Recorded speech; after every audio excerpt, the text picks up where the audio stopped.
Осы енді. Қыста жұмысты тез хотя бітіріп, ауыр болса да тез бітіріп не істеуге болады, басқа нәрселерге уақыт бөлуге болады. Жазда осы. Көктемде уже басталып жатыр жайлап. Азаннан кешке дейін мал бағасын. Басында жүрмесен бесполезно. Көк шығып жатыр, тем более. Міне біздің тазы. Красавчик. Анаулауға жақсы бұл. Бос жүрмейді. Айналада қоян қарсақтарды қарастырып жүреді. Айналып мені жүреді. Өйстіп. Аңға шықпайсың дейді маған. Ауылда бәрі оңай емес қой.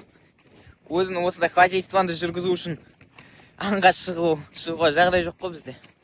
Анау мынау жанталасып, арықталасып уақыт жоқ. Как всегда.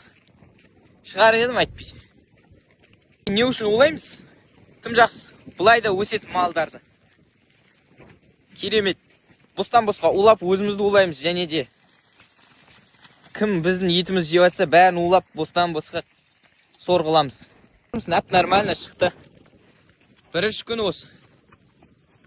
Нәп нормально, дым бір уколсыз шығардық қой қыстан. Ешқандай уламай. Көпір әлі үндемей тұр. Астынан дауыс шығып жатыр, бірақ былай. Жақ уже көтеріліп жатыр суы. Біз жақта ешкім қарамайды ғой. Грейдер бұзылғаннан кейін барып көреді ғой. Табиғатта әрқашан осындай қызық нәрселер болып жатады. Әлгі даже күнде көріп жатқан осы сыйларымызға дейін бәрі осындай қызық. Жайылып істегенде жолды біліп, 7 ай бұрын өткен жолдарын қардың астынан тауып тұр. Олардың памяттары біздің памятімізден бөлек болып тұр ғой. Вообще бөлек адамнан. Вообще басқаша қараймыз біз сиырларға. Малға басқаша қараймыз. Бұл табиғи нәрсе. Ол бұрында адамдарсыз да өмір сүрген. Жарайды, ол кезде көбеймейді десек, қазір бізге көбейту керек.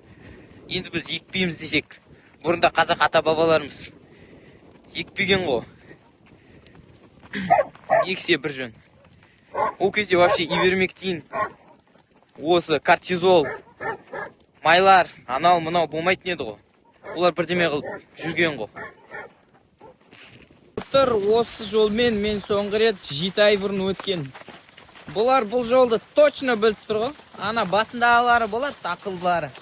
Олар точно біліп тұр ғой жолды, қай жермен жүру керек екенін. Арттарынан ілесіп келе жатырмын қайта. Болды, малдар қайтып жатыр.